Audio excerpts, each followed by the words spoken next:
চাঁপাইনবাবগঞ্জের শিবগঞ্জ উপজেলার দেবীনগর গ্রামের জাহাঙ্গীর হোসেন স্ত্রী ডলিয়ারা বেগমের ছেলে মোহাম্মদ আব্দুর রাজ্জাককে গুম করার অভিযোগ উঠেছে। 22 এপ্রিল 2025 খ্রিস্টাব্দ তারিখে শিবগঞ্জ থানায় অভিযোগ করে, এতেও কোনো ফলাফল আসেনি। এমনকি কোর্টেও একটি গুমের মামলা হয়েছে, সেটারও কোনো তদন্তও হয়নি।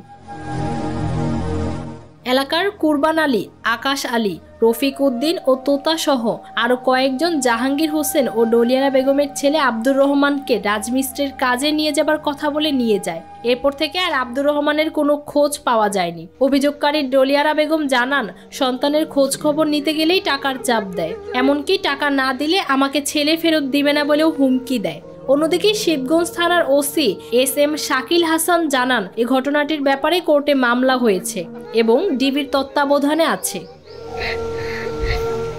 ডেস্ক রিপোর্ট, দৈনিক নিরপেক্ষ।